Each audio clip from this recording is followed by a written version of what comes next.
এইদিকে মদিনা এবং এটাই হচ্ছে উপরের রাস্তা। আর এখন আমরা পানি এবং বোতল দিয়ে পরীক্ষা করব পানিটা কোন দিকে যায়, নিচের দিকে যায় নাকি উপরের দিকে যায়, ওই দিকে যায় নাকি মদিনার দিকে যায়। আমরা এখন পরীক্ষা শুরু করতেছি। বিসমিল্লাহির রহমানির রহিম। দেখি পানিটা কোন দিকে যায়। একটু পানি ফেলে দিলাম, পানিটা দেখেন এইদিকে নিচে কিন্তু উপরের দিকে যাচ্ছে, মদিনার দিকে যাচ্ছে, হ্যাঁ যাচ্ছে উপরের দিকে। এটা কিন্তু কঠিন ব্যাপার। এটা ওই যে গ্র্যাভিটি হিল যেটা মধ্যাকর্ষণ এটা মধ্যাকর্ষণ করে এটা হয়। এবার আমরা এই বোতলটা ছেড়ে দিতে চাই।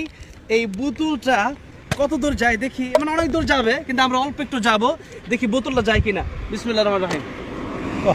এবার দেখি বোতলটা যাচ্ছে, বোতলটা চলে যাচ্ছে, বোতলটা উপরের দিকে যাচ্ছে এবং মদিনাতুল মুনাওয়ারার দিকে যাচ্ছে। এই বোতলটা একটু কাছে এনে দেখান, মানে এটা কিন্তু জিন মানে বোতলটা কত দ্রুত যাচ্ছে, জিন নিয়ে যাচ্ছে বিষয় এরকম না, মধ্যাকর্ষণ বা গ্রাফিটি হিলের কারণে হয়তো বোতলটা কত দ্রুত যাচ্ছে দেখেন। আমরা মেইন রোডে আছি।